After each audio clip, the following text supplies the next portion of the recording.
My life felt like a dream come true, one of those you're afraid to wake up from. I was about to marry Julian, the man I had pictured for years as the father of my children, my life partner, my safest haven. Everything was prepared with care. The flowers, the menu, the music, even the small details only we understood. My mother cried tears of joy as I looked at myself in the mirror, dressed in my white gown, thinking that I had finally found true happiness. What I didn't know was that this wedding, which was supposed to seal a love story, would actually mark the beginning of my greatest tragedy. From the start, I knew I couldn't walk down the aisle without my best friend, Laura Jenkins, by my side. She was more than just a friend. She was my soul sister, my confidant, the only person who knew every corner of my heart. That's why I chose her as my maid of honor, without a second thought. No one questioned my decision. Everyone knew how deep our connection was. She smiled with a genuine-looking tenderness as she helped me with my veil and made sure everything was perfect. What I didn't know was that behind her sweet eyes, a dark secret was hiding, a secret that would destroy my life from the inside out. We wanted an intimate wedding, far from the hustle and bustle of the city. That's why we chose an elegant estate in the hills of Virginia, surrounded by century-old trees and blooming gardens. The place was magical, with a stately stone manor, cozy rooms, and a hall with high ceilings and enormous windows that let in the warm light of the setting sun. There, surrounded by our families and closest friends, we dreamed of celebrating our love and starting a new life together. Nothing seemed out of place. Everything felt harmonious. But that same place would soon witness the most painful collapse of my existence. We had rented the entire estate for the weekend so that our parents and the wedding party could stay the night before and after the wedding. We wanted it to be more than just an event. We wanted it to be a moment of togetherness, shared laughter, and joyful anticipation. The night before, we all had dinner together on the patio, which was lit by string lights, with soft music playing and glasses of wine in our hands. Julian seemed calm, even affectionate, and Laura never left my side, just as always.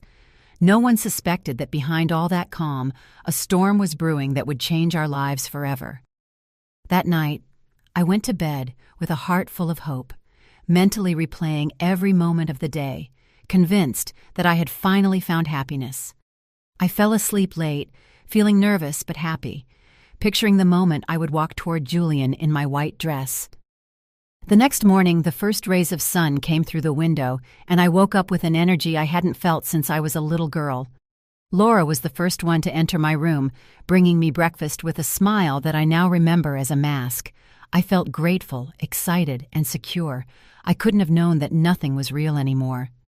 When it was time, my father took my arm, and we walked toward the garden where everyone was waiting for us. The soft sound of string instruments, the white petals on the ground, the tearful eyes of our loved ones. Everything looked like it was from a storybook.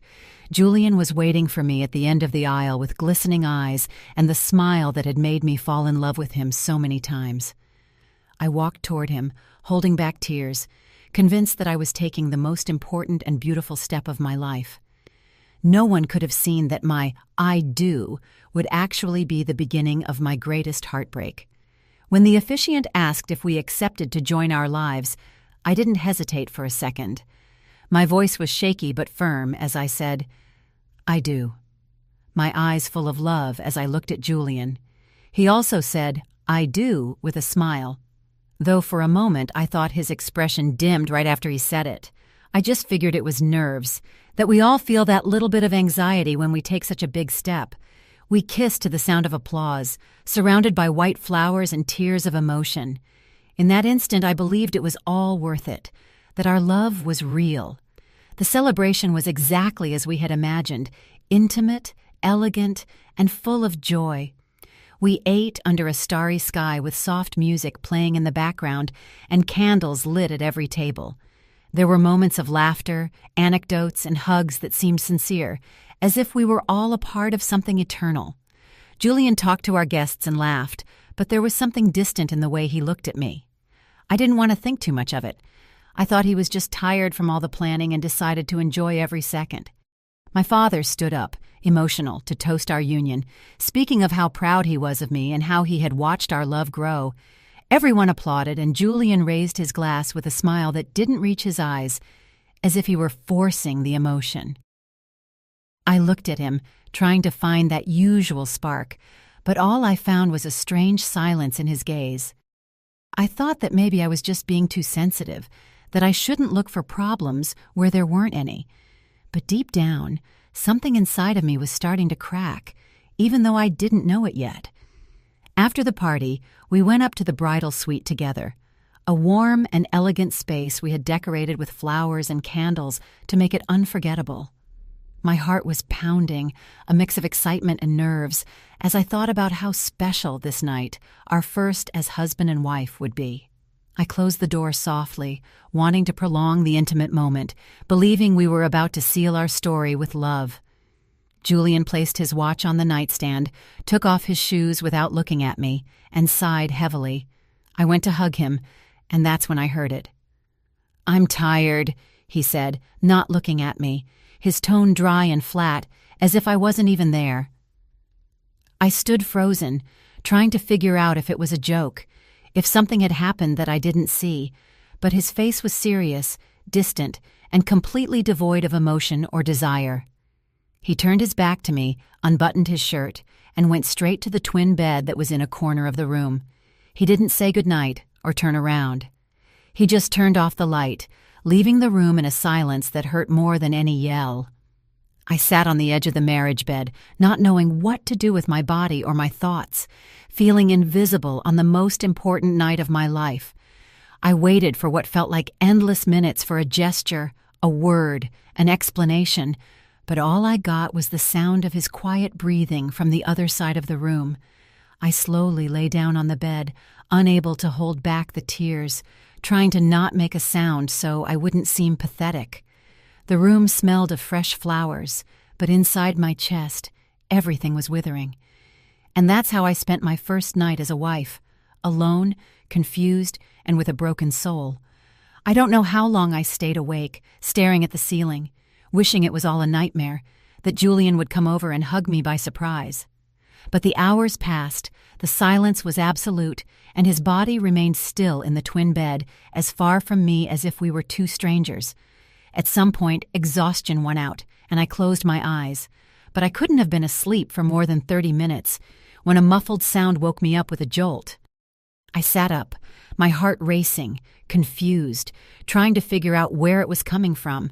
I turned my head, and Julian's bed was empty.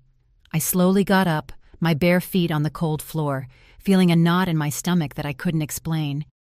I walked to the door, opened it carefully, and heard the sound again. It was a short, stifled groan, as if someone was trying not to make noise.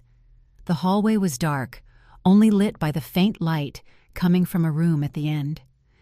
I stood there for a few seconds, trying to convince myself that maybe it was a movie, a voice on the TV, anything logical, but something inside me already knew that I was about to hear what I should never have heard. I forced myself to move, still without making a sound. And that's when I remembered that the room belonged to my mother-in-law, Julian's mother. She had said at the end of the dinner that she was feeling sick and had to go into town to get some medicine. She hadn't been back since, and no one seemed to have worried about her absence. My mind began to piece together the impossible, but my heart refused to believe it. What was Julian doing in there in the middle of the night, in his mother's room, which was supposed to be empty? I took one more step. The groans continued. I moved down the hallway with a pounding heart and a cold sweat running down my back, trying to silence every step so I wouldn't alert whoever was inside. It wasn't just the noise that was bothering me anymore, but the fact that Julian wasn't in our room on our wedding night. And at that very moment, in that part of the house, something inside me started connecting loose pieces. Details I had ignored. Looks that hadn't seemed important before. I didn't want to think about it. I didn't want to imagine it. But my feet already knew where they were going, and my soul had a premonition. It was about to shatter. I stopped right in front of the door that belonged to my mother-in-law, the same one that was supposed to be empty that night, and I felt my hands shaking uncontrollably. From inside, the groans continued, lower now, as if someone was holding their breath, as if they knew someone was listening. I swallowed hard and put my ear to the wood, holding my breath for a moment so I could hear more clearly. A soft creak of the bed, a muffled sigh, and then a woman's voice. I closed my eyes tightly, wishing I was wrong, but I recognized it instantly. It was Laura. There was no doubt. Her voice was unmistakable. Broken whispers, a mix of pleasure and urgency, blended with little laughs that I had heard so many times in confidence. I felt a sharp blow to my chest, as if someone had knocked me to the ground without warning. I leaned against the wall, dazed, not knowing whether to scream, run, or pass out right there. Everything we had shared, all our secrets, the long teenage talks, the promises of loyalty, all came crashing down with that sound, and the worst was yet to come. And then I heard his voice, Julian's deep, unmistakable voice, whispering Laura's name between low gasps that left no room for doubt. I felt the ground disappear from under my feet, the air grow thick, and I was losing my breath. It was the voice of my husband, the man who just hours ago had promised me eternal love in front of everyone. And now he was there in the middle of the night, sharing the bed he had refused to share with me, with my best friend. The tears came without me being able to stop them, but I didn't make a single sound. I rested my forehead against the wall, shaking, feeling smaller than I ever had in my life.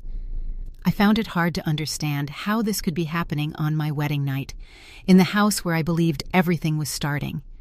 Every word, every groan, was a dagger straight to my soul, and still, I didn't move. I decided to stay there, planted in front of the door, without making a sound, waiting for them to come out so I could face them. I needed to see their faces, hear their excuses, and confirm with my own eyes what I had already heard. Time became eternal, every minute a torture, and my heart beat against my chest with a wild force. I closed my eyes, opened them, and I was still there. I didn't leave. The door opened suddenly, and Julian came out, his shirt unbuttoned and his belt askew, running his hands through his hair as if he didn't expect to find anyone. When he saw me standing in front of him, he froze for a second, his eyes wide and guilt tattooed on his face. He didn't say anything. He just turned around as if looking for an explanation for his own betrayal. And then she appeared. Laura came out behind him, her hair disheveled, her makeup smeared, and her dress wrinkled, holding her heels in her hand. When she saw me, she froze, rooted to the spot, as if she had seen a ghost, unable to pretend, to run, or to hold my gaze. I didn't need any more proof. The image of the two of them, together, in silence, with guilt in their bodies, spoke louder than 1,000 words. And still, I dared to ask why. I stood in front of them without moving an inch, blocking their path, my body tense and my voice broken by anger and pain. I asked them how they could have done it, how they had the cold-bloodedness to betray me on my wedding night. Julian didn't know where to look. Laura didn't even try to pretend to be surprised. Silence was their first response, as if they expected me to just leave without saying anything. But I didn't move.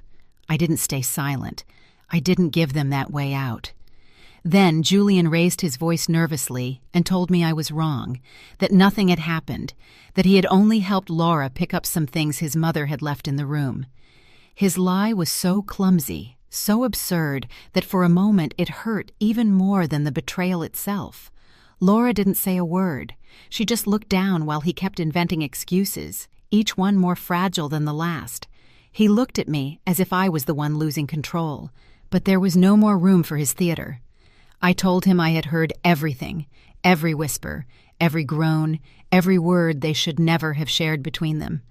I told him he didn't need to say anything else, that his silence had already said it all. Then Julian dropped his shoulders, closed his eyes, and finally admitted it in a low voice, as if he no longer had the strength to keep up the charade. He didn't say he was sorry. He didn't explain why he did it. He just said he had been confused for a while, as if that justified his betrayal. Laura burst into tears as soon as she heard his confession. She covered her face with her hands and began to repeat over and over that she was sorry, that she hadn't wanted to hurt me, that she didn't know how things had gotten to that point. Her crying didn't move me. It was too late for tears, too late for regrets. For years, she was the person I trusted most, and she had stabbed me in the back without a moment's hesitation. She was no longer my friend. She wasn't even a stranger. She was a threat. And in front of me, there was only an empty woman. I felt something inside me break into a million pieces, something that had no shape or name, but that held everything I was. My legs were shaking, my chest was burning, and I could barely breathe, as if the air was betraying me just like they had. I didn't cry anymore. There were no tears left, only a mute, dry rage that consumed me from within. My wedding had turned into a nightmare, and I was no longer the same person. I didn't say anything else. I went to the room, gathered my things without looking at anyone, and went down the stairs, my gown still on, my face burning, and my soul in pieces. No one followed me. I walked across the garden barefoot, ignoring the cold of the early morning and the fog that was beginning to cover the ground. I just wanted to get away, to disappear, to breathe air that didn't smell like a lie. And so I left without a goodbye, without an explanation, with a broken heart and my dignity intact. I walked for hours with no destination, down empty roads, my dress dragging in the dirt, and my makeup a sad shadow under my eyes. No one passed by, no one asked, and in a way, I was grateful that the world kept turning without knowing about my tragedy. I sat on a bench next to a dry field, shivering from the cold, replaying what I had heard and seen over and over again. I didn't understand when everything had gone so wrong. It was my wedding night, and I was alone, broken, and lost.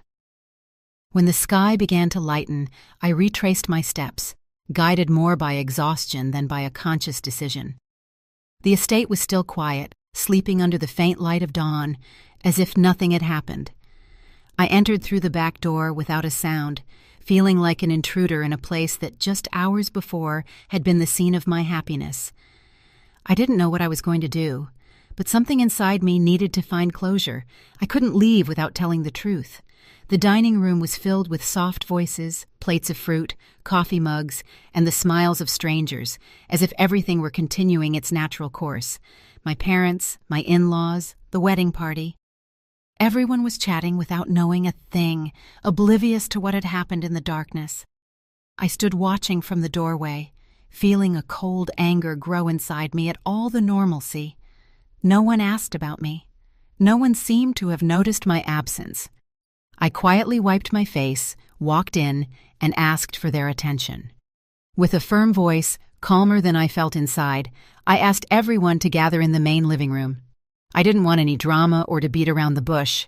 I had something to say, and I wasn't going to wait any longer. My father looked at me with a worried expression. My mother stood up immediately, and one by one everyone came in, confused and expectant. I didn't see Julian or Laura among them, and that in itself said everything. As everyone took their seats, my eyes scanned the room, looking for them, hoping deep down for one last cowardly appearance. But neither Julian nor Laura was there.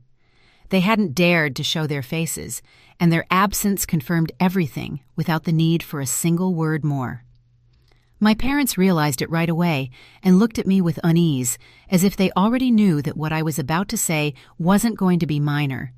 And then, without shaking, I spoke. I thanked them for being with me on what should have been the happiest day of my life, and then, without hesitation, I told them the truth. I said I had discovered Julian and Laura together in his mother's room on my wedding night, betraying me without shame or regret. I heard murmurs, saw furrowed brows and tense faces, and felt their disbelief. But my voice didn't break because for the first time in hours, I felt like I was regaining control. Silence took over the room like a wave that sweeps away everything in its path, and no one knew how to react at first. My mother covered her mouth. My in-laws looked down as if they couldn't bear the weight of the shame. Some people stood up. Others looked at me as if they couldn't believe it. No one said it wasn't true. No one tried to defend them because, deep down, everyone knew that I was not capable of lying about something like this. With a clear voice, I announced that I intended to annul the marriage, that I wanted nothing to do with Julian or Laura ever again, and that I hoped no one would try to convince me otherwise. I didn't want pity or sympathy, just respect for my decision. My father stood up and wrapped me in a silent, firm hug, as if telling me he was proud of me. No one applauded. No one protested. They let me go. As I left the room, I heard my mother-in-law quietly sobbing and her husband trying to comfort her without success. My own parents had reddened eyes, not from sadness, but from helplessness, from the anger of not having been able to protect me. I felt like I was leaving behind not just a wedding, but an entire version of myself that no longer existed. Disappointment hung in the air like a bitter perfume that everyone was breathing in. And in the middle of all that, I left without looking back. I left the estate without looking back, taking nothing with me but my dignity. The same dignity that, despite the pain, was still standing. The white dress was stained with dirt, tears, and a story that no longer belonged to me. I walked toward the road with my head held high, like someone who survives a storm without losing themselves. I didn't answer calls, messages, or questions. That part of my life was dead to me. When I got home, with my soul still raw, I contacted a lawyer and filed for divorce without delay. I didn't want days of reflection, family advice, or second chances. I wanted to close that chapter with the same firmness with which I had lived it. I handed over the documents and refused to see Julian again, not to talk or to sign. I was not the same woman who had said, "I do," at that altar. Weeks later, I was told that Julian had moved in with Laura as if their betrayal had been part of a romantic plan. They walked around together as if nothing had happened, as if the harm they had done to me didn't exist. He thought he had found true love, the kind that justifies the unjustifiable, but life sooner or later gives back what you sow, and theirs didn't take long to rot. A few months later, rumors began to circulate about their constant arguments, yells that the neighbors could hear through the walls. Laura no longer smiled with the same confidence as before, and Julian spent hours outside the house avoiding her. What had started as a forbidden passion turned into routine, distrust, and blame. She had destroyed a friendship for a man who didn't know how to love anyone, and he was getting bored again. One day, out of the blue, Julian disappeared from the apartment he shared with Laura, leaving her with only a note and a lie. He had cheated on her with another woman, a younger one, a woman who didn't know their history. He had repeated his pattern because it was never love. It was only ego and a whim. Laura was left alone, devastated, without a partner, without friends, and without credibility. And she finally understood what she had done to me. Laura, without Julian and without anyone's support, slowly lost the little she had left. Her old friends turned their backs on her. My family never spoke to her again, and her world crumbled like a sandcastle. She tried to find support, but she no longer had anyone to call. No one forgets a betrayal like that. And she finally felt what it means to be completely alone. I, on the other hand, decided to throw myself into my work, to rebuild myself from within, without needing revenge or explanations. I opened my eyes, surrounded myself with new people, and learned to make decisions from a place of calm.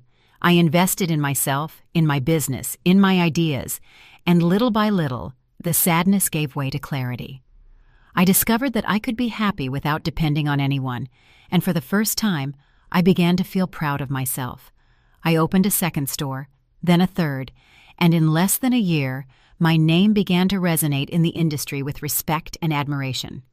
Customers, suppliers, and trade magazines all wanted to know who this woman was who had built a small empire from nothing. But I wasn't looking for recognition. I was just looking for stability. The independence I had always dreamed of was something I was building with my own two hands, and no one could take that away from me. 3 years passed. My life was different, serene, solid, without turmoil or open wounds. It no longer hurt to remember that night. On the contrary, it reminded me of how far I had come since then. I had left Julian, Laura, and everything they represented behind. I had learned to be alone without feeling empty, and just when I wasn't looking for it, the unexpected happened. It was at a business meeting during a presentation with other entrepreneurs that I met him.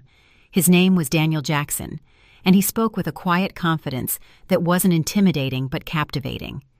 He didn't try to impress me or sell himself.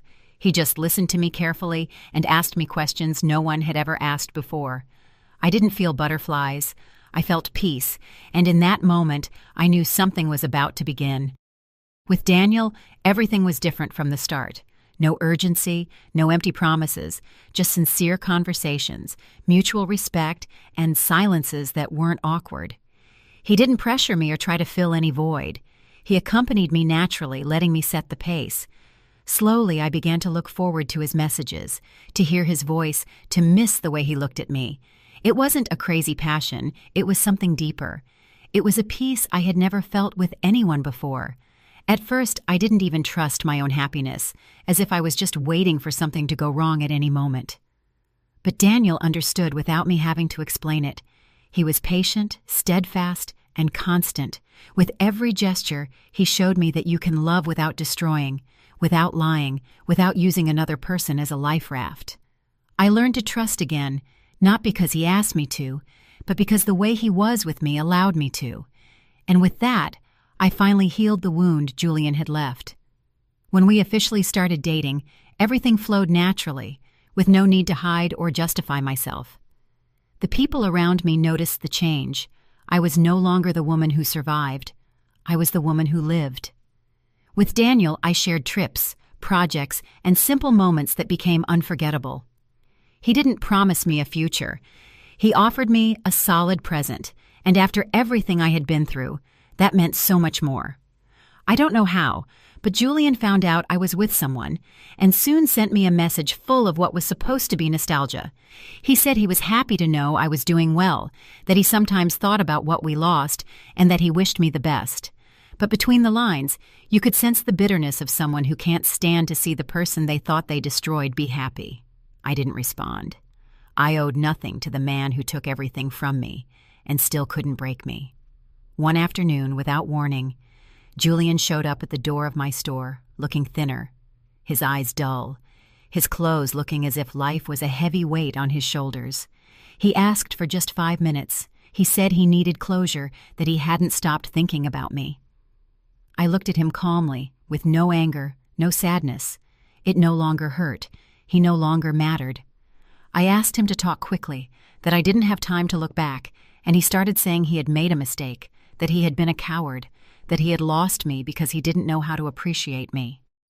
I listened without interrupting, with no emotion on my face, like someone listening to rain fall from behind a closed window. When he finished, I looked at him firmly and told him he no longer had any power over me, that we no longer existed, that he shouldn't think he could get back what he himself had destroyed. I made it clear that I didn't want to see him again, that there was no room for him in my present or my future. There were no insults or yelling, just a firm, cold, final refusal. Julian tried to smile, as if he still believed he could make me waver. But he wasn't the man who once made me tremble. Now he just seemed small, foreign, and irrelevant. I asked him to leave, and this time I was the one who closed the door. Before he left, his eyes filled with contained frustration, as if he couldn't stand to see that I was happy without him. He mumbled something about how fast I had moved on, as if he wanted to hurt me, but I didn't react. What would have broken me before just slid right off me now? He left without saying goodbye, his shoulders slumped, knowing he had lost me forever, because there was no going back. When silence returned, I sat at my desk and took a deep breath, as if I could finally live my own life without shadows. I didn't feel euphoria or triumph, just a sense of calm. The kind that comes when you know you have closed the toughest chapter without getting your hands dirty. I was no longer a victim, a survivor, or anyone's ex. I was me, whole, peaceful, at peace. Daniel came in a few minutes later. not knowing what had happened. But when he saw me, he hugged me without saying a word. He didn't need an explanation. He just offered his presence, his support, his unconditional love. I looked at him and knew that life, with all its wounds, had brought me to him for a reason. By his side, I didn't feel dizzy. I felt at home. And I finally understood what true love was. I realized that nothing in life is guaranteed, that even the most promised love can break without warning, and that loyalty doesn't always come from the people closest to you. But I also discovered that pain is not the end of anything, but the beginning of something we can't yet imagine. The ruins of what I once was gave me the perfect ground to rebuild myself, firmer, freer. I learned that anyone who survives such a deep betrayal not only recovers, but is reborn. And I had been reborn. Today, I look back without anger or resentment because the past no longer has a hold on me. I'm still with Daniel. My store continues to grow, and my life is peaceful, bright, and full. I no longer seek approval. I don't need to prove anything to anyone. I only need to be true to what I feel and who I am. This is not a story of revenge, but of dignity, because my happy ending didn't come from another person. It came from me. I never ran into Julian or Laura again, and I didn't need to. Not because I had forgiven them, but because they no longer occupied any space within me. Sometimes people ask me if I would trust someone again after what I went through, and I always answer the same thing. Not only did I trust again, but I learned to choose better. Daniel didn't come to save me. He found me whole and chose me that way. I know my story isn't unique. There are many women who have been betrayed, humiliated, or abandoned just when they thought they had it all. But if I want to leave them with anything, it's this. Don't let yourself be broken by someone who doesn't know how to love. Don't stay where there's no respect. The strongest love is the one you have for yourself. Everything else, when it comes, should just be a complement, never the center. Today, I'm writing this from the terrace of my home with a cup of tea while Daniel reads a book beside me and the sun begins to set.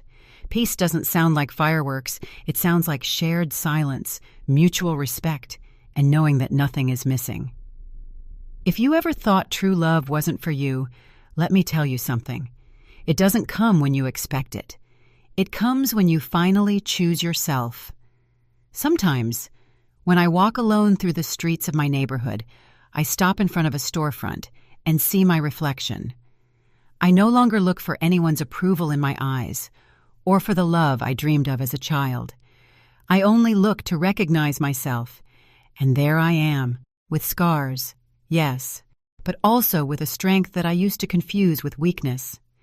I learned that pain breaks you, but it also builds you up again, more aware, more you.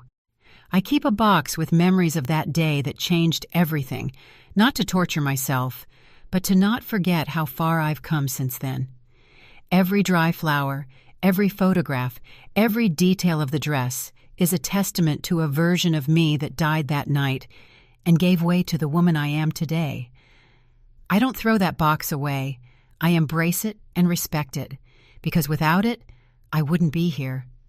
Daniel sometimes looks at me as if he doesn't understand how someone so wounded can love with so much calm. And I smile at him, not because the past doesn't hurt, but because it no longer controls me. When love is real, it doesn't demand absurd sacrifices or ask you to make yourself small. True love begins when you decide not to beg for affection, when you know that whoever chooses you must choose you freely. And so my story ends, not with a kiss in the rain or with a fairy tale wedding. It ends with a cup of tea, a hand to hold, and a peaceful heart. Because I understood that the real happy ending isn't finding the perfect man, but becoming the woman who no longer needs to be saved from anything, just to live in peace, in truth, and in love. Did you like my story, and which city are you listening from? Let's meet in the comments. If you liked the story, you can support me by sending a super thanks so I can keep bringing more stories like this.